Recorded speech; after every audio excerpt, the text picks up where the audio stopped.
Bismillahirrahmanirrahim. Al-Fatihah ala hadhihi niyyah wa ala kulli niyyatin salihah wa ila hadratin Nabi Muhammadin sallallahu alaihi wasallam, khususan ila musannif hadzal kitab lil Imam An-Nawawi sahibul Jami' Riyadhus Shalihin wa lil Imam sahibul kitab Dalil Falihin Turuq Riyadhus Shalihin li Syekh Muhammad Ala Asy-Syafi'i syawalillahi lana wa lahum. Al-Fatihah. A'udzu billahi minasyaitonir rajim. Bismillahirrahmanirrahim. Alhamdulillahi rabbil alamin. Arrahmanir rahim. Maliki yaumiddin. Iyyaka na'budu wa iyyaka nasta'in. Ihdinas siratal mustaqim. Siratal ladzina an'amta 'alaihim ghairil maghdubi 'alaihim waladdallin. Amin ya Allah ya rabbal alamin. Bismillahirrahmanirrahim. Wa bihadzal isnad al-muttasil ila al-Imam An-Nawawi sahibil kitab Riyadhus Shalihin. Qala, hadis yang ke-6 ya. Kita buka hadis yang ke-6 dari bab ikhlas niat ya. Masih yang pertama, masih bab ikhlas dan menghadirkan niat dalam segala amal-amal, perkataan, keadaan baik yang tampak maupun yang tersembunyi. Hadis yang ke-6 ya. Wa an Abi Yazid ma'an. Wa an Abi Yazid ma'an. Sadukan tabarukan. Wujud Ustaz. Bismillah. Terus ini mah dari yang kelima langsung Itu babnya. Bab yang pertama. Bismillahirrahmanirrahim. Wa an Abi Yazid Ma'ni ibni Yazid bin Akhnas radhiyallahu anhum wa huwa wa abuhu wa jadduhu sahabiyuna. Qala kana Abi Yazid akhraja dananira yatasaddaqu biha fawada'aha inda rajulin fil masjid faji'tu fa akhadtuha fa ataituhu biha faqala wallah ma iyyaka aradtu makhasam. Itu ma apa fa? Kha. Fa kha apa? Fa kha. Fa kha. Fakhasamtuhu ila Rasulillah sallallahu alaihi wasallam. Wa qala lak ma nawaita Yazid walaka ma akhadta ya ma'nu rawahul Bukhari. Barakallahu fiik. Bismillahirrahmanirrahim. Hadis yang ke-6 masih di bab yang pertama. Ini hadisnya agak sedikit seru nih ya. Kalau kita punya anak, bisa jadi ntar kita sama anak seperti ini. Maka harus paham apa yang harus kita lakukan, terutama kalau anak-anak kita udah pada besar. Bismillahirrahmanirrahim. Hadis yang pertama, wa an Abi Yazid. Hadis ini diriwayatkan dari Abi Yazid. Ini yang berbicara ini Abi Yazid. Ya. Namanya Ma'an bin Yazid. Abi Yazid Ma'an bin Yazid Al-Akhnas. Ya, dari marga Al-Akhnas radhiyallahu anhum. Mudah-mudahan Allah meridhai mereka. Amin. Nah, berarti ini dua-duanya Islam nih. Kalau radhiyallahu anhum, dua-duanya Islam. Bapaknya Islam, anaknya juga Islam. Maka ada beberapa sahabat yang enggak radhiyallahu anhum. Kalau radhiyallahu anhuma masih oke. Masih dua-duanya sama. Tapi kalau radhiyallahu anhu, boleh jadi anaknya masuk Islam, bapaknya tidak wafat dalam keadaan Islam. Makanya cukup radhiyallahu anhu untuk si sahabatnya aja. Ini terkonfirmasi ini radhiyallahu anhu. Nah, itu salah satu cara mengidentifikasi suatu hadis. Lafaz radhiyallahu anhu dalam istilah bahasa Arab disebut lafaz taradi. At-taradi ya. Artinya radhiyallahu an. Kita udah tahu tahlil la ilaha illallah. Tahlil la ilaha illallah. Tasbih subhanallah. Takbir Allahu akbar.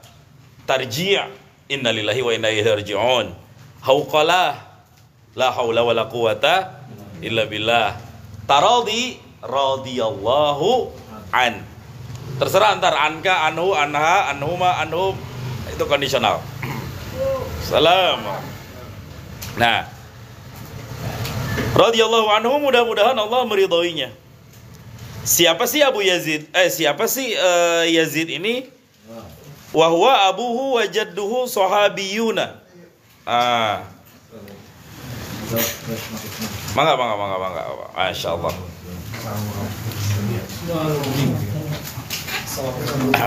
Waalaikumsalam.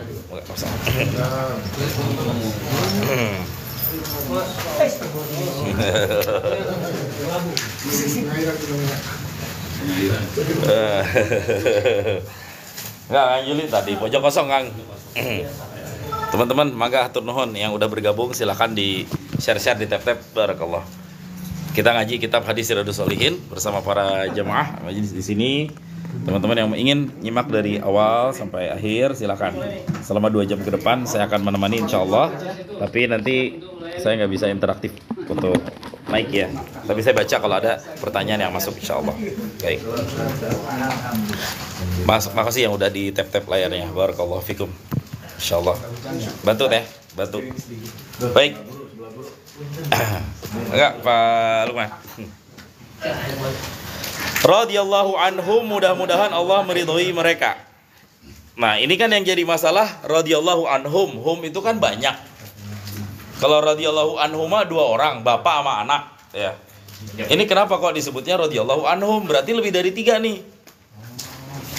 Siapa yang ketiga? Sedangkan di sini yang merawikan hadis namanya Abi Yazid Ma'an bin Yazid, nama bapaknya Yazid bin Akhmas. Berarti ini ada 3 nih. Pertama Ma'an, yang kedua Yazid, yang ketiga Akhnas.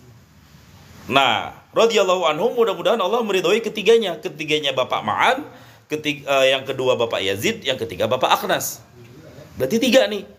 Makanya radhiyallahu anhum, bukan radhiyallahu anhuma. Nah, siapa ini? Wahwa abuhu, dan bermula mereka ini semuanya, Yazid ini adalah abuhu, bapaknya si Ma'an, wajadduhu, kakeknya si Akhnas. Keren. Berarti ini 3-3-nya masuk Islam. Kakeknya Islam, bapaknya juga Islam, anaknya juga Islam. Nah, sahabiyuna, lagi mereka juga adalah seorang sahabat. Nah, apa definisi sahabat? Orang yang bertemu dengan Nabi, hidup di zaman Nabi, dan wafat dalam keadaan beriman. Itu yang dinamakan dengan sahabat. Ini level pertama dalam mengidentifikasi periwayat hadis. Jadi kalau Bapak disebut ini sahabat, ini sahabat, ini sahabat, harus dipahami bahwa dia pasti ketemu Nabi walaupun cuma 1 kali. Dia pernah ketemu dengan Nabi, beriman dengan Nabi sampai dengan akhir hayatnya. Artinya akhir hayatnya kan banyak yang murtad. Banyak yang keluar dari Islam, bahkan diperangi itu semuanya. Harusnya jadi sahabat malah jadi musuh. Nah, itu tidak dikategorikan sebagai sahabat. Ini dalam ilmu hadis, bocoran aja. Ya. Nanti nih para sahabat meninggal dunia. Lahirlah orang-orang berikutnya yang menyebarkan Islam. Mereka tidak bertemu dengan Nabi karena Nabi sudah wafat, tapi mereka bertemu dengan sahabat. Siapa mereka ini? Tabi'in. Apa arti tabi'in? Pengikut. Nah, ini identifikasi level ketiga. Pertama Nabi, sahabat, tabi'in. Nah, setelah tabi'in, ada orang-orang yang tidak bertemu dengan sahabat. Sahabat udah banyak yang wafat. Satu pun dia nggak ketemu sahabat. Tapi dia hanya ketemu dengan tabi'in. Siapakah mereka? Tabi'in. Artinya apa? Pengikutnya tabi'in. Jadi tabi'in itu artinya followers. Emang bener? Lah, followers artinya apa? Pengikut kan? Jadi tabi'in itu bahasa Arab tabi'in, followers aneh. Ya, itu. Simpatisan. Nah, kenapa? Habis itu udah selesai semuanya. Baru nanti level ulama-ulama berikutnya. Setelah tabi'in itulah periode kodifikasi pembukuan hadis-hadis. Di situ ada Imam Syafi'i, Imam Hanafi, Imam Hambali, murid-muridnya. Nah, itu lebih ke imam madhab duluan sih ya. Makanya imam madhab itu bertemu dengan tabi'in semuanya. Imam madhab sekali lagi ketemu dengan tabi'in. Di antaranya keturunan Nabi SAW. Di antara tabi'in banyak yang terkenal. Di antaranya Zainal Abidin, keturunan Nabi itu. ini bener ini. Gue salah contoh ini. Pak Yayat pegangin takut terbang. Betawi condet. Bro, Betawi condet. Itu tabiin.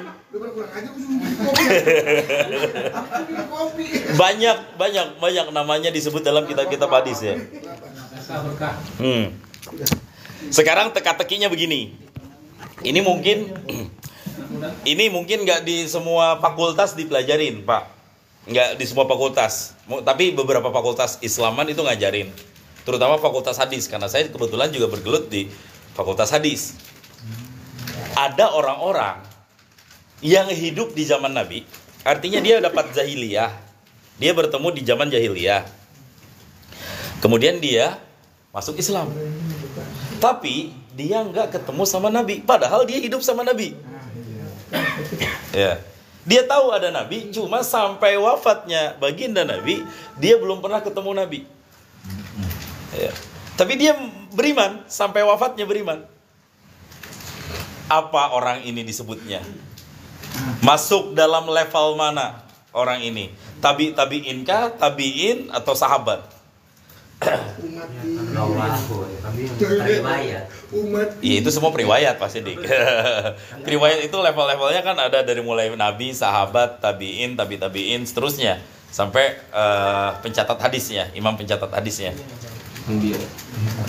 Aulia nanti itu semuanya auliaillah insyaallah. Itu panjang lagi pembahasan masalah aulia. Ini kita bicara status. Karena kalau kita bicara hadis kan dari ini itu kan panjang, baru kata-kata Nabi kan. Formasi hadis itu pertama sanad. Sanad ini transmisi. Transmisi itu jalur periwayatan. Sekali lagi, bangganya kita sebagai umat Islam, semua hadis itu bisa dipertanggungjawabkan periwayatnya. Ada yang meriwayatkannya. Ini siapa yang bilang? Kamu dapat informasi dari siapa? Kamu dapat informasi dari siapa? Kamu dapat informasi dari siapa? Kalau ada yang ngaku-ngaku, bakal keidentifikasi bahwa dia penyebar hoax. Makanya banyak hadis palsu di zaman tabi'in itu. Jadi puluhan ribu hadis semuanya ada sanad. Semuanya ada sanadnya. Tinggal kita bicara aja nanti sanadnya mana yang kuat, mana yang lemah. Dan kajian sanad itu bisa bertahun-tahun. Untuk mempelajari satu persatu para perawinya. Buka kitab Tahdhibut Tahdhib segini. Syiar A'lam An-Nubala segini. Ngebahas nama-nama para perawi hadis. Dari abjad huruf A, B, C, D ibaratnya gitu. Itu dibahas sejarahnya, kriterianya. Karena nanti akan ada yang palsu-palsuan. Yang ini wafat tahun 250 Hijriah, gurunya wafat tahun 96 Hijriah. Mungkin nggak ketemu kira-kira. Nah, di situ tuh. Kalau nggak mungkin ketemu, oke, ketemu. Tapi dipelajari lagi di ilmu hadis. Di mana dia pernah mengembara menuntut ilmu. Karena sekarang nyari hadis bisa diklik. Dulu nggak bisa diklik, harus pergi. Ya kan? Dulu nyari hadis harus pergi kemana? Dapat riwayat dari Pak Lukman, dia harus samperin ke Kemang. Dapat Pak Lukman, dapat dari mana? Dari Lewiliang. Samperin jalur ke Lewiliang. Itu yang dilakukan Imam Bukhari, Imam Muslim, Imam Tirmidzi, Imam Nasai. Jadi mereka itu semuanya habis hidupnya mengembara hadis. Oke, kita kembali ke konteks. Ada orang-orang yang hidup di zaman Nabi, sekali lagi tidak bertemu dengan Nabi. Sampai dengan Nabi wafat, sampai dengan mereka wafat. Apa disebut orang-orang tersebut? Orang-orang itu dinamakan dengan Al-Mukhadram. Wah. Itu makanya saya bilang. Jadi hidup zaman Nabi nggak pernah ketemu Nabi. Dia hidup di zaman Nabi tapi nggak pernah ketemu Nabi. Tapi beriman dengan Islam. Cuma dia ketemu dengan sahabat. Pasti dong ketemu dengan sahabat. Kalau nggak ketemu sahabat dari mana tahu Islam? Logikanya gitu. Harus ketemu dengan sahabat. Maka dalam status ilmu hadis, mukhadram ini disebut dengan tabi'in. Masih masuk kategori tabi'in. Dan jumlahnya nggak banyak. Ulama hadis sempat ngitung tuh. Ada yang mengatakan ini pendapat para umumnya nggak banyak kok. Hanya sekitar 20-an orang. Ya. Tuh hebatnya para ulama tuh ya. Ditelusurin semua ilmu nasabnya tuh. Makanya sampai sekarang ilmu nasab debat nggak bakal kelar-kelar, Pak. Apalagi di TikTok. Iya. Dia ketemu Nabi, pernah ketemu Nabi, cuma belum Islam. Oh, nggak disebut sahabat. Nah, itu mah model-model Abu Lahab tuh misalnya. Itu Islam. Nah, sahabat. Sahabat. Semua sahabat begitu. Semua sahabat begitu. Pasti diawali dari belum Islam kan? Semua sahabat, termasuk Abu Bakar As-Siddiq, termasuk Utsman bin Affan, apalagi Umar bin Khattab. Kecuali Ali ya. Kecuali Ali. Tapi kan, ya Ali karena termasuk masih kecil ya. Nah, dianggap fitrah lah. Kecuali Ali bin Abi Thalib. Rata-rata semua sahabat berawal dari tidak tahu tentang Islam, baru kemudian masuk Islam. Walaupun dia Islamnya di akhir hayat. Banyak sahabat yang, misalnya nih dia umurnya 70 tahun. Selama 60 tahun dia musuhin Islam. Di antaranya itu. Tapi di akhir-akhir hayatnya dia masuk Islam. Banyak yang kayak gitu. Ya. Ya. Ustaz, jadi setelah Nabi Isa wafat diangkat keluar, Islam tuh hilang aja udah Ustaz, nggak ada lagi tuh. Setelah Nabi Isa diangkat, diangkat maksudnya. Setelah Nabiullah Isa alaihissalam diangkat, udah itu Kak, ilmu tuh diangkat semuanya. Ulama nggak ada di situ, Nabi nggak ada di situ, Rasul nggak ada di situ, dan itu zamannya lama banget. 571. Nah, hampir 5 abad. Mereka yang hidup dalam 5 abad ini nggak tahu tentang agama itu apa, nggak tahu tentang Islam itu apa, karena nggak ada Rasul, nggak ada yang ngajarin Islam, gimana mau tahu Islam? Di antaranya punten saya sebut orang tua Rasulullah Sallallahu Alaihi Wasallam, karena belum bi'tsah Nabi, belum diangkat sebagai seorang Rasul. Nah, dari sinilah kemudian pembahasan ulama panjang tentang bagaimana status orang-orang yang tinggal di masa fatrah. Masa tersebut disebut dengan masa fatrah, masa peralihan. Ya, masa fatrah ini adalah masa dari mulai tidak adanya Nabiullah Isa alaihissalam, termasuk ajaran Nabi Ibrahim juga udah nggak ada lagi itu, karena Nabi Ibrahim hanya di wilayah tertentu aja, kalau nggak salah di wilayah Gaza Palestina gitu, nggak menyebar ke semua daerah dakwahnya.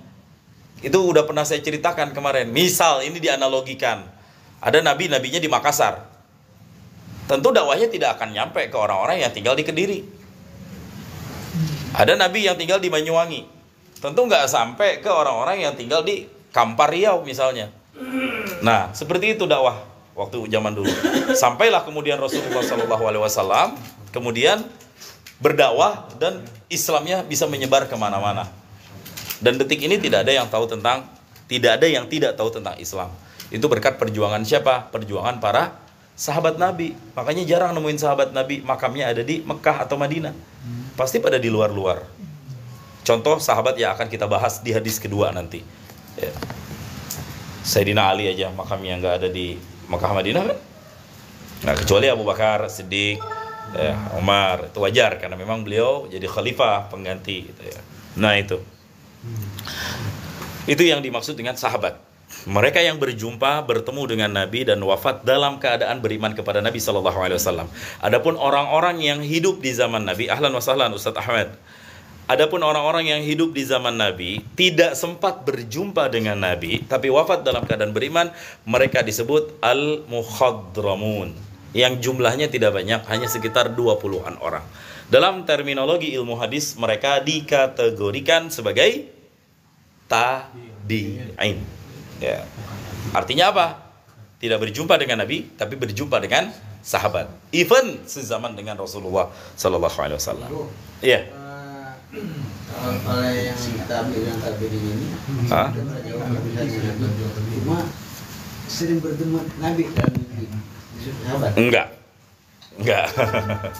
Harus pertemuan yang nyata, bukan pertemuan yang mimpi, dalam mimpi gitu ya. Atau misalnya andai Facebook udah ada di zaman Nabi, ngelihat foto Nabi waktu itu, andai ya. Apakah bisa disebut sahabat? Nggak bisa. Tetap harus berjumpa dengan kita. Kalau ditanya mimpi ketemu Rasul, sampai sekarang banyak orang yang ketemu Rasul kan. Apakah kita akan panggil, sahabat dia nih udah mimpi ketemu Nabi gitu kan. Nah itu. Cuma Pak Zainal doang berarti yang sahabat di sini. Itu harus berjumpa langsung. Zainal Abidin.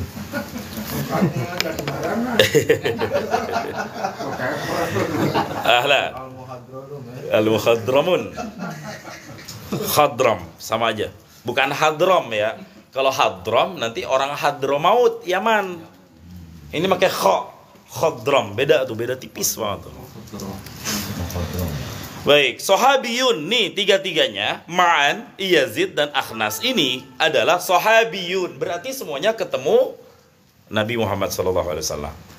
Qala berkata si Ma'an ini, Abi Yazid Ma'an ini, kana Abi Yazidu akhraja dananira, adalah bapakku namanya Yazid, akhraja dananira, mengeluarkan ia dananira akan beberapa dirham. Ngapain? Ya tasaddaqu biha, hal keadaan ia sedekahkan beberapa dinar dengannya dinar. Fawada'aha, maka ia berikan, ia letakkan, ia serahkan beberapa dirham tersebut inda rajulin fil masjidi, kepada seseorang yang berada di dalam masjid. Nggak disebutkan ini siapa orangnya. Pokoknya seorang laki-laki lagi duduk di dalam masjid, kelihatan sama Bapak Yazid yang punya anak namanya Ma'an. Oleh Pak Yazid ini diserahkan beberapa dinar ke si pemuda atau seorang laki-laki yang ada di dalam masjid. Nah, dilihatkan sama Yazid, Abi Yazid. Fajitu, maka aku datangi akan orang laki-laki tadi, fa akhadtuha, maka aku pun mengambil duit yang bapakku kasih ke dia. Parah nih. Fa ataituhu biha, maka aku datangkan bapakku biha dengannya uang tersebut. Faqala, maka berkata bapaknya Yazid, maka berkata Pak Yazid kepada si Ma'an anaknya. Apa kata Pak Yazid? Wallahi, demi Allah, ma iyyaka aradtu, bukanlah kau yang ku kehendaki. Nah, kata Abi Yazid, fa khasamtuhu ila Rasulillahi sallallahu alaihi wasallam, maka aku pun melaporkan, mengangkat perkara ini kepada Rasulullah sallallahu alaihi wasallam. Faqala, maka bersabda ia Nabi. Nah, hadis Nabinya di sini nih. Apa hadisnya? Laka ma nawaita ya Yazid, walaka ma akhadta ya Ma'an. Rawahul Bukhari. Hadis riwayat Imam Bukhari. Apa kata Nabi sallallahu alaihi wasallam? Laka, bagimu, manawaita, apa yang telah engkau niatkan. Nih intinya nih di sini nih, bab niat kita nih lagi bahas. Laka manawaita, bagimu apa yang telah engkau niatkan ya Yazid, wahai Yazid. Walaka ma akhadta ya Ma'an, dan bagimu apa yang telah engkau ambil wahai Ma'an. Hadisnya ini Pak, cuma maknanya panjang. Jadi kronologi kisahnya, misal begini. Ustadz Helmi seorang bapak misalnya, saya anaknya misalnya. Ustadz Helmi punya duit, lagi pergi ke masjid Mas A, ngelihat ada anak laki-laki lagi kebutuhan duit. Ustadz Helmi punya duit, dikasih banyak duit. Nah, saya sebagai anaknya ngelihat bapaknya nih, lagi bagi duit, saya juga lagi butuh duit, malah ngasih ke orang, anaknya sendiri malah diabaikan. Sini, akhirnya Ustadz Helmi udah pulang, tinggal urusan saya sama si laki-laki tadi. Mana duit yang tadi bapak gua kasih? Gua lagi butuh duit, malah kasih ke lu. Ya udah, dia juga nggak bisa berkutik apa-apa kan? Diambil lagi itu duit, langsung dilaporin, Pak, kan tahu saya lagi butuh duit, Pak. Kenapa orang lain yang dikasih? Nah di sini nih, wallahi ma iyyaka aradtu. Ini duit bukan buat ente nih. Tetap saya punya hak. Ayo kita ke Nabi sallallahu alaihi wasallam. Laporlah ke Nabi. Akhirnya Nabi bela siapa? Bela dua-duanya. Dengan bahasa apa Nabi membela? Kepada Yazid, Ustadz Helmi, Nabi ngomong, laka manawaita, engkau telah mendapatkan pahala sedekah sesuai dengan apa yang telah engkau niatkan. Dan ente Yazid, ente dapat duitnya. Itu aja. Ya, tapi nggak dapat pahalanya, dapat duitnya. Dari hadis ini, satu, hak bagi seorang anak meskipun dia sudah dewasa, dia masih tetap punya hak untuk mengambil atau meminta, bukan mengambil lah bahasa awalnya ya, meminta harta dari orang tuanya. Ini nanti berdampak ke hukum fikih. Jika seorang anak mengambil harta orang tuanya, apakah akan terkena hukum potong tangan atau tidak? Tuh. Kalau misalnya ini adalah dianggap pencurian, pasti Nabi udah marah nih. Anda mencuri harta orang tua Anda sendiri. Tapi kan Nabi enggak. Ya udah, ente dapat apa yang ente udah niatin dapat gitu. Artinya apa? hak anak dengan orang tua tetap nyambung walaupun udah gede. Cuma ya ini bicara anak si Yazid ini nih, Abi Yazid ini kayak suul adab aja Pak, dia kurang adab aja gitu. Masa kudu begitu sih cara minta duit sama orang tua? Nggak bisa datengin apa baik-baik gitu ya. Atau mungkin si bapak nggak pengertian, anaknya lagi susah nggak dikasih, malah didahuluin orang lain gitu. Boleh jadi ini hanya miskomunikasi antar keluarga yang dilerai oleh baginda Nabi Shallallahu Alaihi Wasallam. Li'annaka nawaita tasadduqa ala muhtajin. Maksudnya begini, karena engkau Yazid telah berniat bersedekah ala muhtajin, kepada orang yang butuh. Wa ibnuka muhtajun, dan anak ente lagi butuh. Wa ilam tanwihi, sekalipun engkau tidak berniat untuk sedekah ke anakmu. Artinya apa? Meskipun uangnya tidak sampai kepada orang yang dituju, tapi dengan semata-mata sudah ada niat sedekah, sampai. Maka diantara bapak-bapak yang udah terlanjur sedekah ke Agus, bukan Pak Agus ya, yang tadinya digunakan untuk mengoperasi mata malah dipakai untuk ngelunasin utang dan kebutuhan pribadi, pahalanya tetap dapat berdasarkan hadis ini. Sekali lagi pahalanya tetap dapat. Saya nggak tega nyebut nama Agus, Pak Agus ya. Cuma emang sekarang lagi viral banget. Ada 4 cuma nama Agus nih yang viral nih. Tapi alhamdulillah di Villa Mutiara yang solehnya di Medan kan. Istri lagi live dibunuh langsung. Pelakunya namanya Bagus. Yang lagi viral Bagus. Kemudian mana lagi tuh?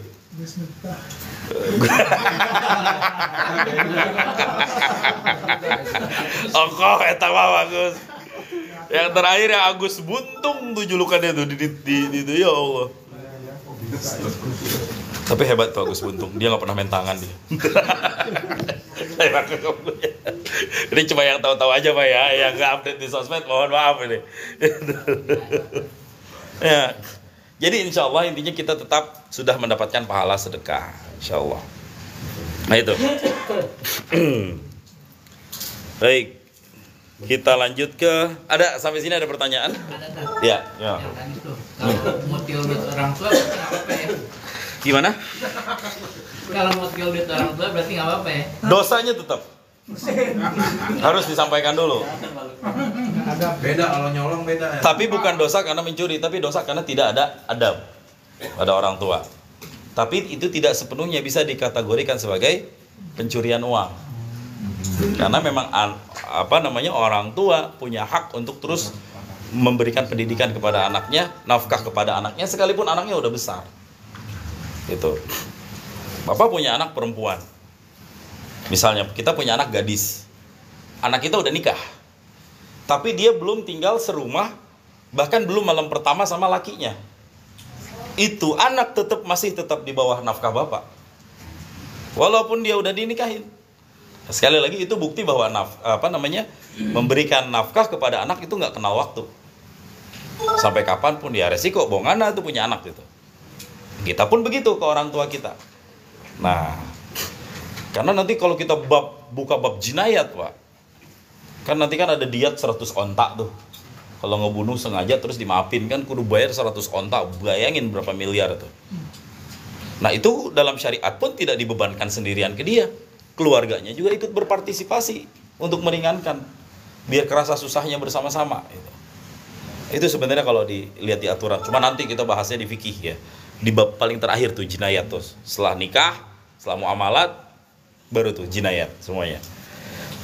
Itu Pak Lukman. Tapi jangan ada niat ntar. Ya. Mentang-mentang kita tahu pin m-banking emak kita gitu kan. Kita garongin semuanya. Dulu lagi masuk tanggung jawab orang tua. Sampai sekarang kalau butuh juga sebenarnya emang nggak apa-apa. Artinya nggak jadi masalah gitu. Sebagaimana orang tua ke anak juga begitu nanti. Ya. Bapak kita lagi datang ke kita, nggak ngomong sama kita, nemu duit misalnya dengan harga yang udah sampai nisab untuk mencuri. Diambil sama orang tua kita duit 80 juta misalnya. Dan pas dicek di CCTV ternyata pelakunya bapak kita sendiri. Bisa nggak dilaporin? Secara hukum fikih itu nggak bisa kena had, potong tangan. Walaupun mungkin secara KUHP bisa ya. Sekali lagi secara KUHP mungkin bisa. Ini saya secara hukum fikihnya. Karena ada keterikatan nafkah tadi. Gitu. Nah ini buktinya nih dia ngambil sedekah ini nggak iniin sama Nabi SAW. Nah, kan, itu yang si pemuda tadi kan diceritain lagi. Kasihan. Yang udah dikasih duit. Ini di syarah juga saya nungguin ini. Dia apes ini. Gua udah dikasih, lu ambil lagi, lu borok sikut lu misalnya. Tadinya mau keluar kayak gitu ya. Enggak, saya baca di syarah enggak dilanjutin lagi kisahnya nih.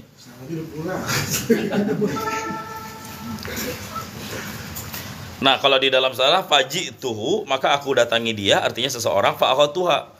Lalu aku ambil duit dari orang itu, ai bi ikhtiarin minhu. Artinya dengan ikhtiar. Oh, enggak dipaksa. Artinya ada sedikit inilah, Pak, nih mohon maaf nih. Saya baca dikit lagi. Bi ikhtiarin minhu fa'ataituhu ai abi ai musahiban laha. Nah, artinya ada ikhtiar, ada tawar-menawar dulu di situ. Meskipun dengan sedikit paksaan, ya pasti maksa dong. Cuma ada sedikit tawaran lah, Pak, ini mohon maaf nih. Bapak tadi dikasih duit kan? Iya. Ini tolonglah Pak, saya anaknya yang ngasih duit itu Pak, saya lagi butuh Pak. Nah gitu, nggak langsung ngambil main duit seperti itu. Ya, coba dikasih juga sama orang itu. Ya tega banget sih si Abi Yazid ini. Tapi kalau nggak ada, kalau dia nggak melakukan ini, kita nggak tahu Pak hadis ini Pak. Nah, itulah hikmahnya. Kadang-kadang kesalahan sahabat jadi hikmah buat kita. Pertanyaan sahabat jadi hukum buat kita. Makanya sahabat nggak banyak berani nanya. Takut makin banyak nanya, banyak kewajiban lagi. Tapi kalau gini Bingko, kalau misalnya tadi kita nih, ini nggak ngasih, ini berantem berhubungan mati, ini yang salah siapa? Iya. Siapa sih? Yang salah yang matiin. Yang salah sebenarnya pelakunya, cuma siapa aja saya juga nggak tahu.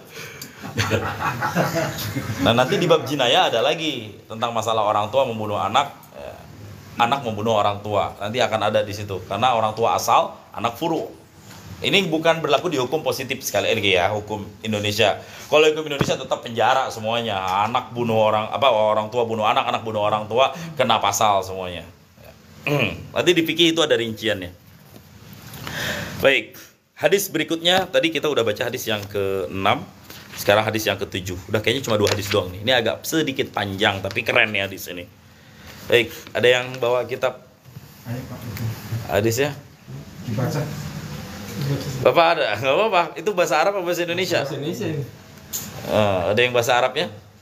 Kalau Pak Agus bahasa Indonesia, bahasa Arab itu di situ. Baca ini ya. Terjemahan ya? Salah bawa ini. Salah bawa. Oh, itu mah kitab itu. Hukum perdata. KUHP.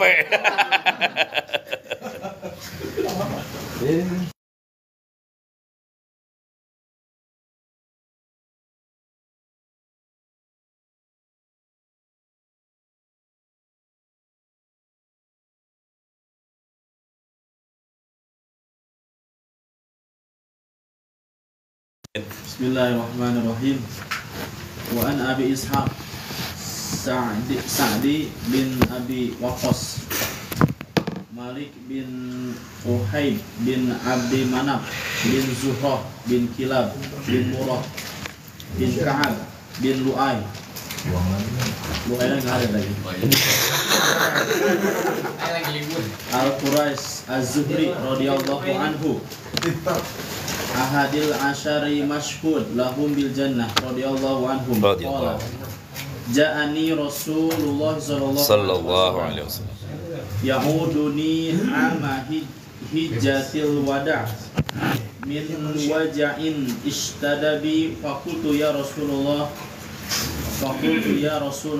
inni qad balagha bina minal waja' ma tara wa ana du malin wala yarisuni illa ibnatun li afa atasaddaqu bisulusai mali.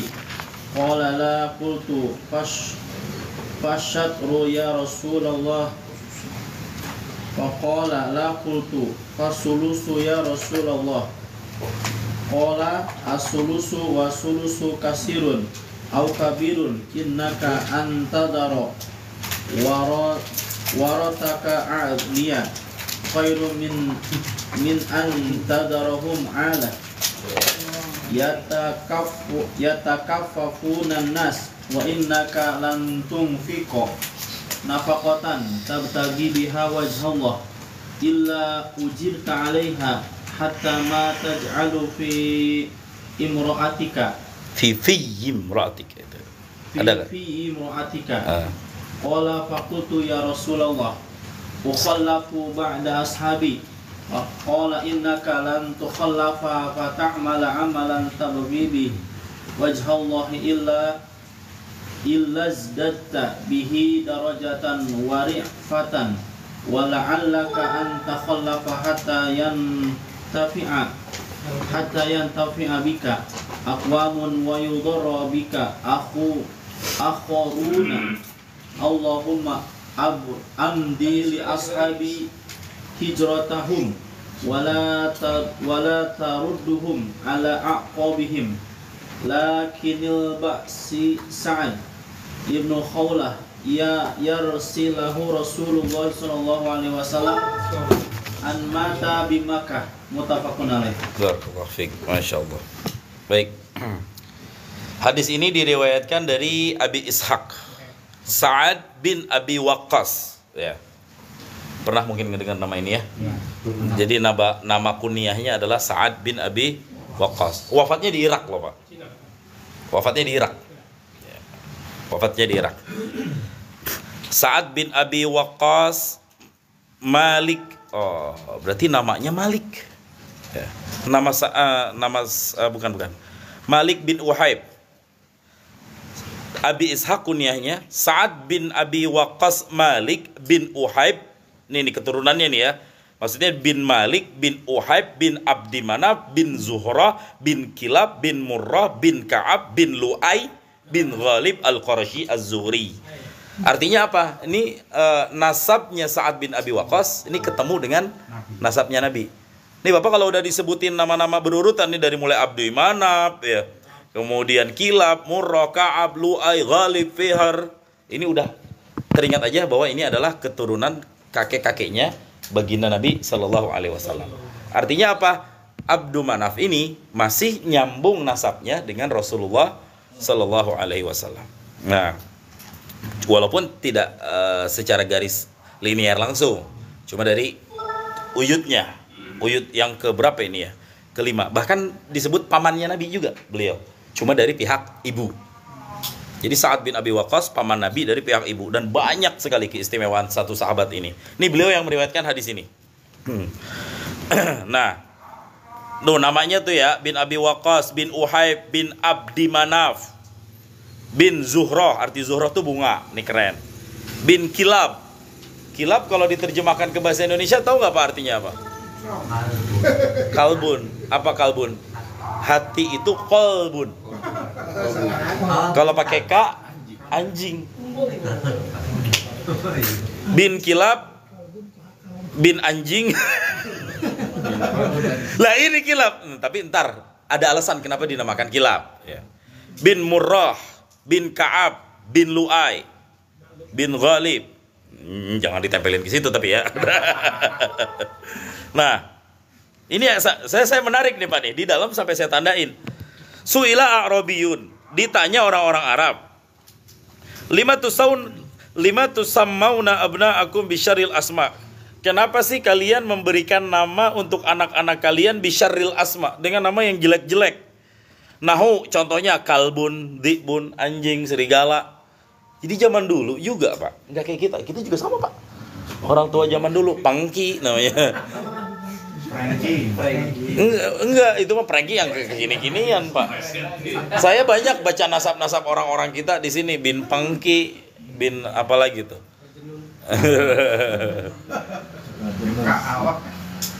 Bin Codot, ada. Pernah saya baca. Lima tuh sama, kenapa sih dinamain nama dengan yang jelek-jelek? Justru sebaliknya, wa abidukum bi ahsaniha. Budak-budak kalian dikasih nama dengan yang terbaik namanya. Kan dulu kan masih zaman perbudakan. Budak juga bisa dikasih nama lagi. Kok giliran anak sendiri dikasih nama yang jelek, giliran budaknya malah dikasih nama yang bagus? Apa contohnya nama yang bagus tuh buat budak? Marzuk, contohnya Marzuk. Ini bukan pemain Juventus. Marzuk. Nanzuki. Marzuk ini artinya yang diberikan rezeki. Rabah, contohnya lagi. Rabah ini artinya yang profitable, yang selalu banyak dapat keuntungan. Itu arti rabah. Profit, ya. Nih keren budak-budaknya namanya. Faqala, dijawab oleh orang-orang Arab dulu. Inna nusami abna'an li'a'daina. Sesungguhnya kami namakan anak-anak kami dengan tujuan sebenarnya adalah untuk musuh-musuh kami. Wa abidina, dan adapun kami namakan budak-budak kami li anfusina, itu baru buat diri kita sendiri. Apa maksudnya? Yuridu anal abna'a, dia bermaksud bahwa sesungguhnya anak itu iddatun lil a'da'i, itu bisa sebagai persiapan senjata untuk musuh-musuhnya.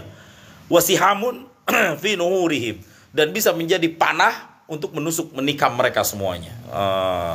Jadi itu maksudnya.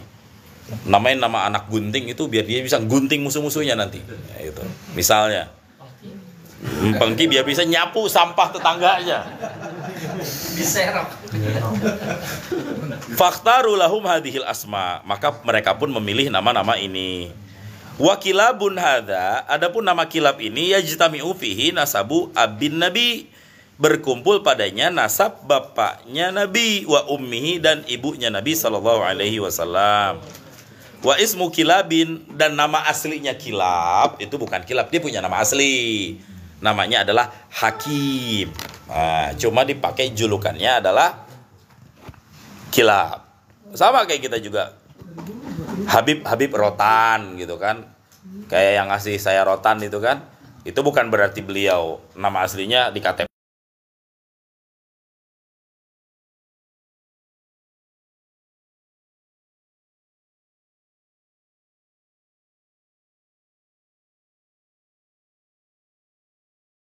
Ada.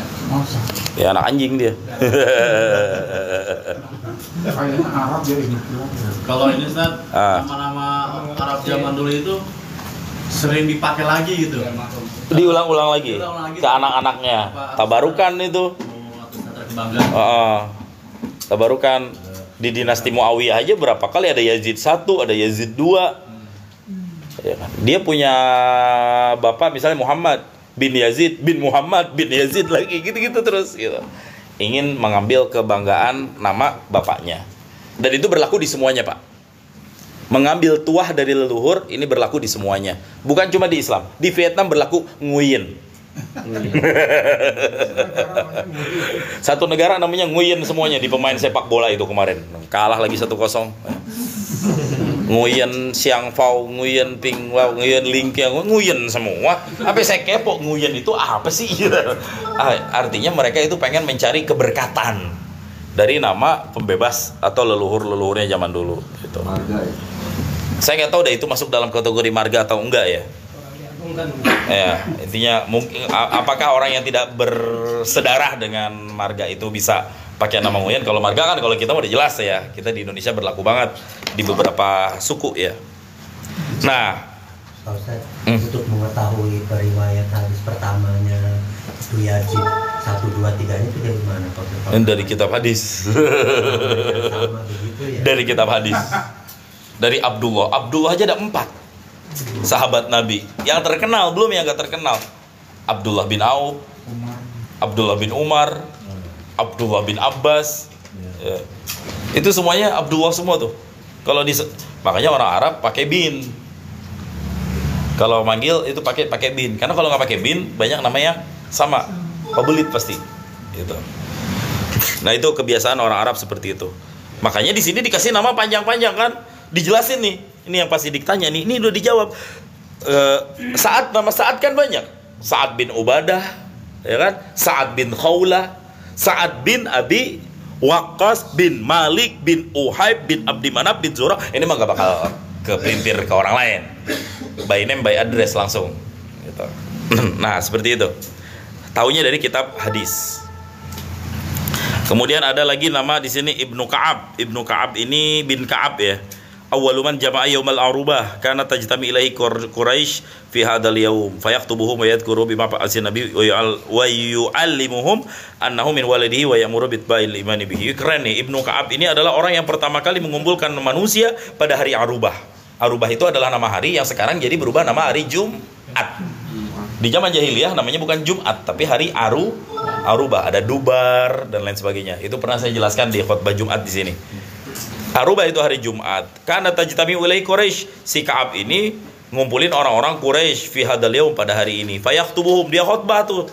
wa yadhkuruhum, dan dia mengingatkan kepada mereka orang-orang semua bimab'asin nabi, dengan akan diutusnya seorang nabi sallallahu alaihi wasallam, wa yu'allimuhum, dan ngajarin mereka annahu min waladihi, bahwa sesungguhnya Nabi Muhammad adalah termasuk nanti dari anak-anak dia sendiri, wa ya'muruhum, dan ia menyuruh orang lain bittiba'ihi, untuk mengikutinya Nabi, wal imani bihi, dan beriman dengan Nabi. Ini keren nih, udah ada isyarah-isyarah dari leluhur ya kayak gitu ya, insyaallah. Walaupun Nabi jauh ini belum ada ya.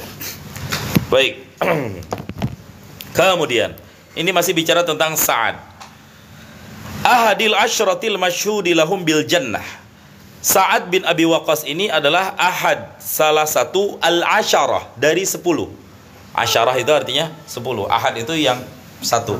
Wahid, isnani, salasa, arba'ah, khamsah, sittah, sab'ah, samaniyah, tis'ah, asyarah. Asyarah 10 al-masyhudi, yang dipersaksikan lahum bagi mereka 10 bil jannati, dengan masuk surga, radhiyallahu anhum ajma'in. Mudah-mudahan Allah meridhoi mereka semuanya. Nah, jadi Sa'ad bin Abi Waqqas ini termasuk salah satu sahabat yang sudah dikabarkan dengan surga. Ya, maka amal-amalnya amal-amal surga tuh. Makanya para sahabat banyak belajar dari sahabat-sahabat ini nih, sahabat-sahabat utama ini nih. Kalau artinya gini, kalau Anda pengen tahu bagaimana yang dilakukan para penghuni surga di dunia, tuh contoh 10 orang ini nih. Itu. Salah satunya adalah Sa'ad bin Abi Waqqas. Nah, waqad jama'a asma'hum ghairu wahid, dan sungguh telah mengumpulkan bukan satu nama, kal Hafiz, seperti Imam Hafiz Zainuddin Al-Iraqi, faqala wa afdalu ashabin nabiyyi makanatan. Nah, ini syair nih. Wa afdalu ashabin nabiyyi makanatan, dan bermula seafdal-afdalnya sahabat Nabi nisbah kedudukan, wa manzilatan, dan nisbah pangkat, min basyarin bijanan, daripada kabar dengan surga. Siapakah mereka? Yakni Sa'id, yang pertama Sa'id, Zubair, yang kedua Zubair. Sa'idnya ini Sa'id apa? Nanti cari tahu. Zubair ini cari tahu. Zubair bin, ada yang pernah dengar Zubair bin Awam? Kalau Sa'id pernah dengar Ustaz? Sa'id Al-Khudri, la'allahu shawab.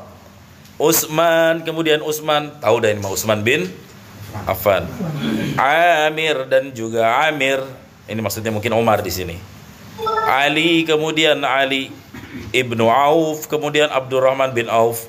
Talha, kemudian Talha. Al-Imran, kemudian Al-Imran. Nah, ini nama-nama sahabat yang udah dikabarkan gembira dengan surga. Abu Bakar nggak disebut, emang udah di surga Abu Bakar mah. Levelnya udah tertinggi. Ya, ini contoh sahabat-sahabat yang dikabarkan kebaikannya sampai tembus ke surga.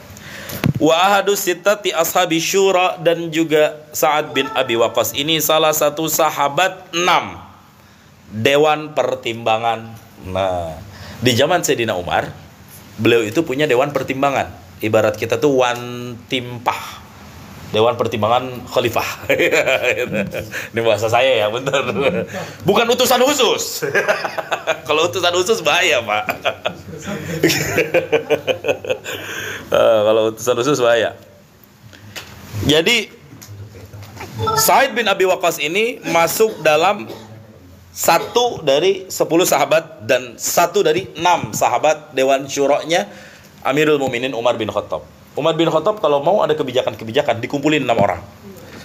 Di antaranya Utsman, anaknya Ibnu Umar, tapi anaknya nggak diizinin untuk nerusin tahtanya ya. Nggak boleh pokoknya. Nanti takut dibilang dinasti gitu, dinasti khalifah gitu. Nggak, ini bisa Sayyidina Umar, saya nggak nyerempet kiri kanan ya. Terus Abdurrahman bin Auf, Ali bin Abi Thalib, salah satunya ini Sa'ad bin Abi Waqqas. Singa yang tertidur nih. Sa'ad bin Abi Waqqas ini dijuluki singa yang tertidur. Kana yahrusun Nabi fi maghazihi. Sa'ad ini selalu menjaga Nabi dalam setiap peperangan. Ring 1 Nabi ini berarti. Yang lain sahabat udah maju, Sa'ad standby di sisi Nabi. Ya. Selalu menjaga Nabi dalam setiap peperangannya Nabi. Wa jama'alahun Nabi abawaihi, dan Nabi mengumpulkan kedua bapak ibunya Sa'ad, faqala, dan berkata, fidaka demi engkau ku tebus abi wa ummi, bapakku dan ibuku, ayyuhal ghulamul khazur, wahai anak khazur. Ini maksudnya anak khazur ini maksudnya keturunannya, julukannya. Lalu Nabi berdoa, Allahumma saddid ramyatahu, ya Allah kenakan, arahkan sesuai target ramyatahu, panahnya, wa ajib da'watahu, dan jawablah semua doa-doanya. Summa qala lahum, kemudian Nabi berkata kepada mereka, hadza khali, sambil nunjuk Sa'ad, semuanya, hadza khali, ini pamanku. Khali itu paman dari ibu ya. Saat ini adalah pamanku. Falyati kullu rajulin bi khalihi, ayo datangkan setiap orang dengan paman-pamannya. Nih paman saya. Maksudnya Nabi ingin membanggakan Sa'ad. Saat ini bukan orang lain bagiku, tapi dia ini adalah pamanku, bahkan yang menjaga Nabi Shallallahu Alaihi Wasallam.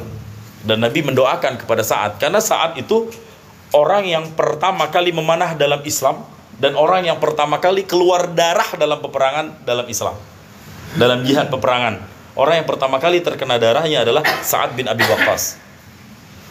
Dan melihat jihad dan militansinya luar biasa, Nabi kagum sama Sa'ad.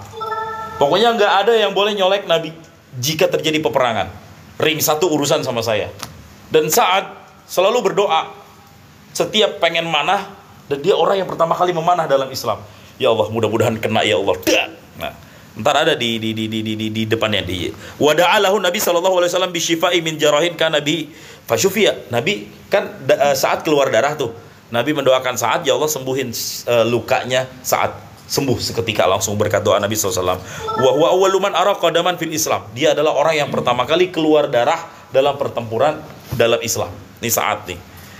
Wa awwalu man rama bisahmin fi sabilillah, orang yang pertama kali melepas anak panah di dalam Islam. Di antara semua sahabat yang ikut perang, orang paling pertama yang berhasil meluncurkan panahnya atas nama perang dalam Islam, inilah Sa'ad bin Abi Waqqas. Wa akhbaruhu fi syaja'ati, adapun cerita-ceritanya tentang keberaniannya, wasyiddati, ketegasannya, fi dinillah, dalam agama Allah, wa tiba'is sunnah, mengikuti sunnah-sunnah Nabi, wa zuhdi, zuhudnya, wal wara'i, wara'nya, wa ijabati da'wati, diijabah doa-doanya, wa sidqi, ketulusannya, wa tawadu'i, ketawaduannya, rendah hatiannya, syahiratun, itu viral. Jadi nggak perlu disebut di sini. Ruwalahu ani Nabi SAW mi'atani wa sab'una hadisan, meriwayatkan dari Nabi 270 hadis. Berarti 270 hadis saat ini meriwayatkan hadis dari Nabi SAW. Tufiya fi qasrihi, beliau diwafatkan di istananya, bil Aqiqi, di daerah Aqiq di Irak nih. Ala sab'ati amyalin, sekitar 7 mil jaraknya, minal Madinah, dari Madinah. Emang sampai 7 mil? Gak tahu saya. Mil di sini apakah nautical mil sekarang mungkin beda satuannya ya. Pokoknya di sini satuannya 7 mil. Wa hamala ala a'naqir rijali ilal Madinah. Wa shalla alaihi walil Madinah Marwan. Masya Allah, dibawa lagi disolatkan sama sahabat-sahabat besar seperti Marwan. Wa azwajun Nabi, istri-istrinya Nabi SAW. Wa kana akhirul muhajirina mautan bil Madinah, orang yang terakhir wafat dari kalangan muhajir di Madinah inilah Sa'ad bin Abi Waqqas. Masya Allah, panjang umur Masya Allah beliau. Dan beliau termasuk juga yang terlibat dalam peperangan setelah Nabi wafat. Di zaman Abu Bakar As-Siddiq dan Umar, makanya dijuluki Al-Asad An-Naim, singa yang tertidur, singa yang terbaring dalam ranjangnya. Jadi ketika perang menaklukkan kerajaan Romawi, yang menjadi panglima utamanya untuk membackup pasukan Khalid, itulah pasukannya Sa'ad. Dan itu luar biasa, Pak. Sama seperti Khalid, cuma kekuatannya Sa'ad itu panahnya. Kalau Khalid itu kekuatannya pada pedangnya. Dan setiap panah yang keluar dari Sa'ad itu pasti kena target. Dan Nabi setiap saat berdoa, ya Allah mudah-mudahan kena zalzil aqdamahu, ya Allah gelincirkan, ya Allah kenain, ya Allah panah ini. Dan Nabi cuma satu doanya, Allahumma ajib da'watahu, ya Allah ijabahlah doa-doanya Sa'ad. Dan sejak saat itu semua doa-doa Sa'ad diijabah oleh Allah Subhanahu wa taala. Enggak pernah dia berdoa kecuali pasti diijabah. Maka wajar masuk dalam salah satu sahabat yang masuk surga. Ini bukan dongeng, Pak ya. Ini sahabat Nabi yang sirahnya maktub jelas, Masya Allah. Itu. Kita juga gitu kalau doa diijabah, tapi nanti di surga. Di dunia sabar-sabar dulu. Yang penting diijabah, ya kan? Kan udah janji Allah kalau kita doa pasti diijabah. Nah, cuma Allah nggak ngejanjiin kapannya. Itu aja. Ntar dulu, ya sabar-sabar dulu lah. Tanya Bang Zainal.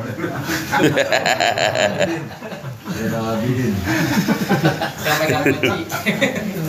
Kok Ustaz kan dia tadi. Tapi benar, nanti buka aja Pak Jenal. Manakib Zainal Abidin, Imam Zainal Abidin. Tambah terbang nih. Kalau condet. Punya anak lagi namanya Ali Zainal Abidin, akhirnya dinamakan kan? Oh, Condeti. Nah, dah ya, ini selesai masalah Sa'ad.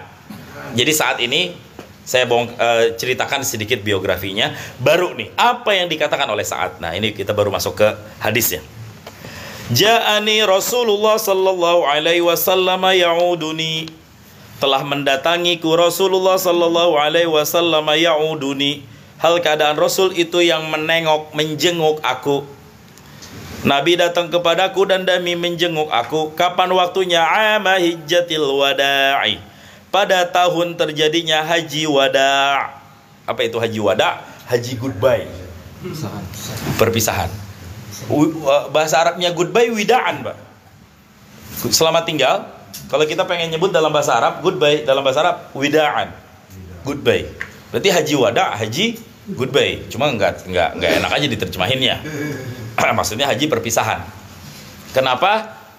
Wada'um fiha Nabi. Karena Nabi meninggalkan, maksudnya Nabi sudah banyak lagi tidak bertemu dengan para sahabatnya setelah itu. Yaitu udah di akhir-akhir hayatnya Nabi itu. Di akhir-akhir dari umur Nabi sallallahu alaihi wasallam. Kalau nggak salah, selang 2-3 tahun setelahnya beliau wafat ya. Cuma kejadiannya ini pada tahun haji wada'nya. Kenapa saat dilongok min waj'in ishtaddabi? Karena ada sakit ishtaddabi yang menimpa kepadaku. Maksudnya sakitnya agak keras nih. Fakultu, lalu aku berkata, siapa yang berkata ini? Sa'ad. Ya Rasulullah, wahai Rasulullah, inni qad balagha bi minal waj'i ma tara. Sesungguhnya aku sungguh telah sampai denganku daripada penyakit yang telah engkau lihat. Bahasa kitanya mah, ini bahasa Arabnya begini. Ya Rasul, ya udah kayak begini atuh ya Rasul. Gimana lagi keadaannya? Seperti yang Anda lihat. Nah, gitu. Wa ana dzu malin, dan aku memiliki harta. Wala yarisuni, dan tidak ada yang menjadi waris kepadaku illa ibnatun li, kecuali seorang putriku.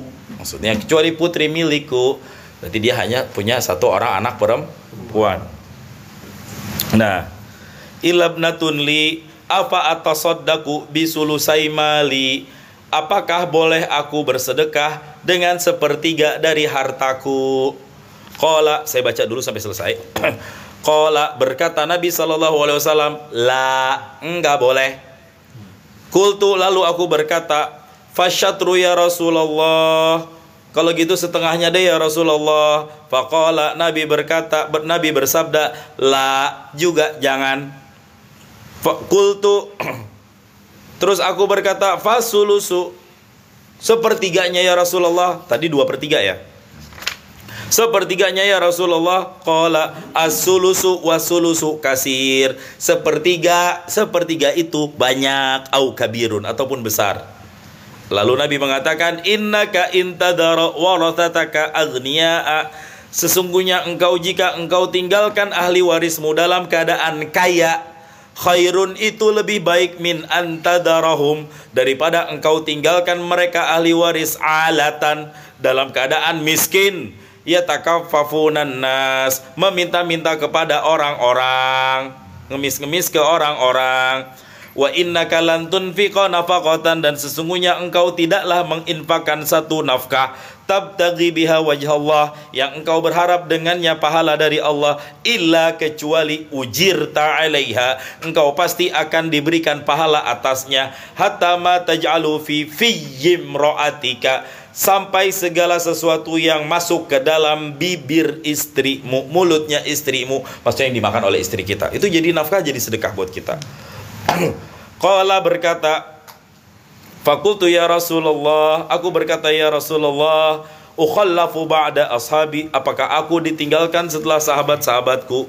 Qala, berkata Nabi sallallahu alaihi wasallam, innaka lan tukhallafa, sesungguhnya engkau tidak akan ditinggalkan. Fata'malu amalan tabtaghi bihi wajhallah, lalu engkau beramal dengan amal yang engkau berharap pahala dari Allah. Illa zdadta bihi darajatan, kecuali engkau akan bertambah dengan amal itu darajatan, derajat, wa rif'atan, kedudukan yang tinggi.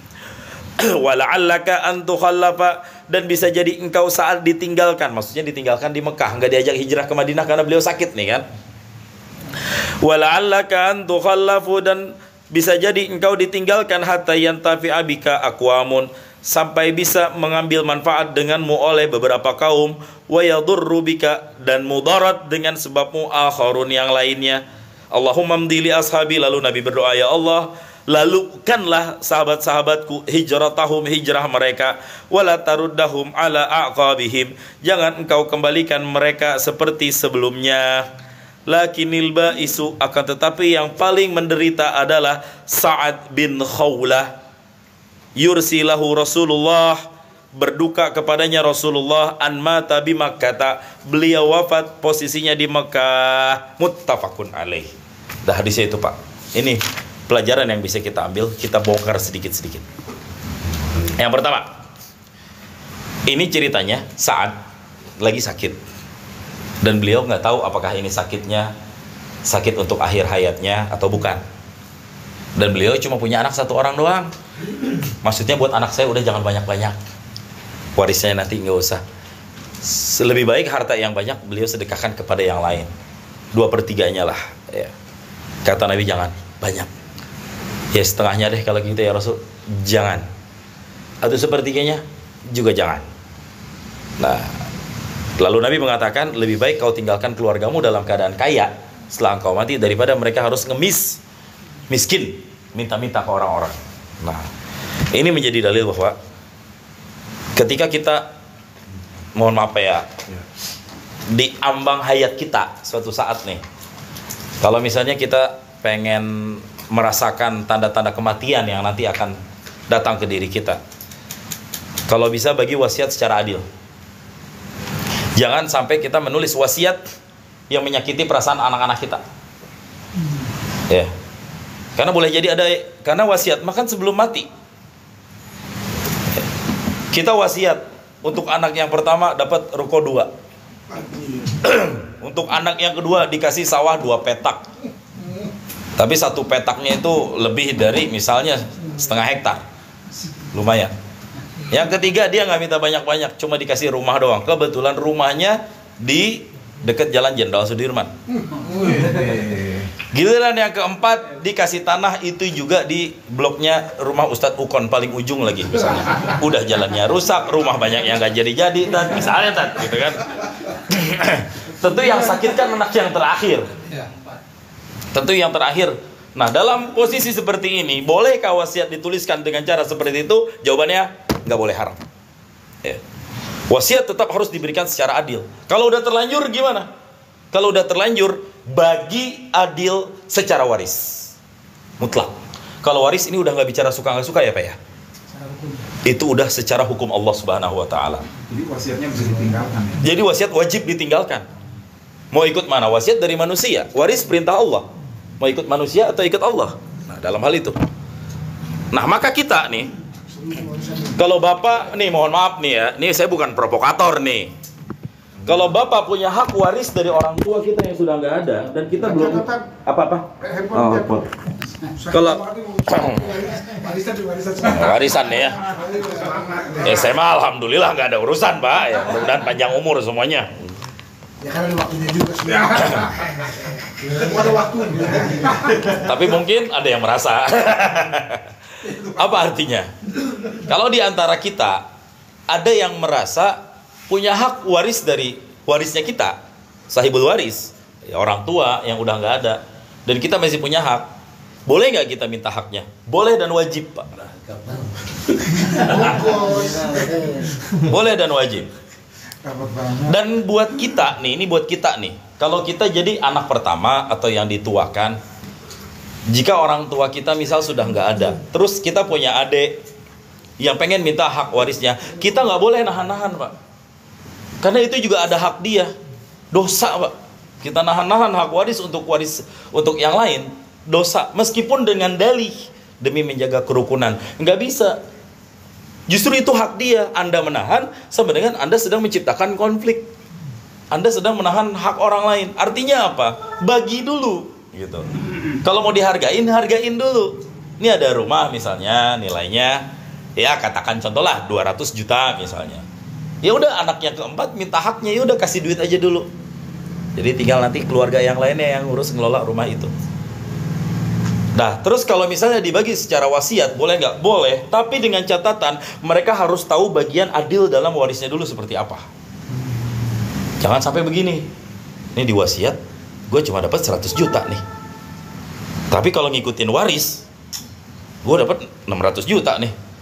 Atau gede yang lain. Nah, apa yang diikutin? Waris tetap ilmu faraidnya yang diambil, Pak. Tuh. Ini berat masalah waris tuh di situ. Kita banyak yang kadang-kadang nahan-nahan ya hak orang lain dengan dalih untuk menjaga kerukunan. Ya emang itu udah haknya. Emang itu udah haknya mereka untuk meminta, ya minta gitu ya. Dan nggak usah nunggu orang tua. Misalnya ada orang tua, ibunya, bapaknya yang meninggal, ibu masih ada, nggak bisa, tetap. Kalau emang udah waktunya dibagiin. Maksud saya begini, jelaskan dulu haknya masing-masing, gitu loh. Jangan nunggu nanti banyak cucu, banyak anak, Pak. Itu bagiannya udah kecil, iya nggak? Makin ribet lagi, ntar ngejelimet lagi. Karena soal waris kan harus duduk bareng, Pak, dengan satu orang yang jadi tim faraidnya. Harus dulu. Misalnya, kamu siapa namanya? Ini punya anak berapa? 3. Siapa aja? Laki, ya. Perempuan berapa? 2. Oke, terus punya ibu, 1. Terus punya ponakan, ada. Siapa? Dah. Ini yang ashabul furudnya dulu, yang wajibnya dulu. Baru nanti itu dihitung yang bagi-baginya berapa. Set. Nah, nih, dah ketemu haknya. Pak, tapi yang ini udah non-muslim, Pak. Oh, dia nggak dapat. Misalnya, ya, bisa dia keluar dari Islam. Walaupun anak satu bapak, nggak bisa. La yarisul muslimul kafir walal kafir al muslim. Muslim tidak mewarisi kafir, kafir tidak mewarisi muslim. Itu udah putus waris dari situ. Itu contoh ya. Berat, saya nggak paham di wilayah itunya, jujur saya nggak paham ya. Saya butuh ilmu lagi untuk belajar. Karena kan waris mah 2, Pak. Tentang siapa dapat berapa. Udah itu aja. Sebenarnya mah gampang kalau saya mau belajar lagi ya. Gitu.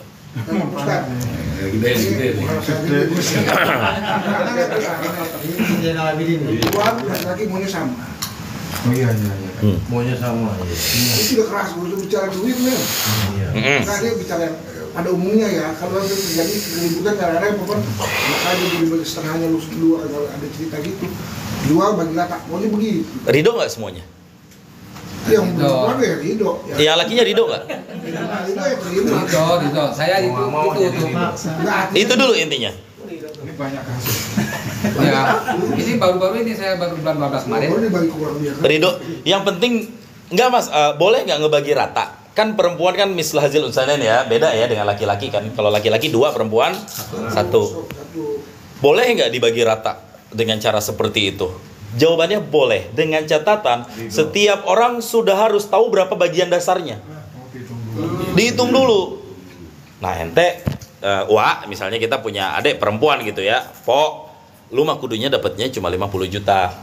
Cuma ini abang-abang lu sayang sama lu. Jadi udah kita sisihin yang 150 juta kita buat lo, ini buat lo. Jadi adil. Itu nggak masalah. Satu nyeletuk, wah gua enggak, gua 150 buat gua. Itu nggak boleh, Pak. Itu hak dia. Itu batal janji tadi batal ya. Iya, bagi dia aja. Ya mau nggak mau itu hak dia. Dan ada misalkan perempuan ada yang 2 laki-laki mana dia 2 aja, tapi yang satu tidak berlaku, tapi yang tidak berlaku itu cuma buat dia doang satu itu. Iya. Oh ya 2 mah. Yang ridho mah nggak masalah nanti yang sesama ridhonya. Gitu ya. Kecuali ada 1. Nah itu emang beratnya waris di situ, Pak. Karena waris sekali lagi nggak bicara ridho nggak ridho, bicara haknya. Adapun nih terima dulu ya 150. Amannya gitu. Ente terima dulu 100, 150. Nah, ntar sedekahi. Kan masalahnya kan masalahnya kan laki-laki, Pak. Walaupun duit kita megang banyak, kan tetap nafkah mah kita juga yang nanggung kan kalau ada apa-apa.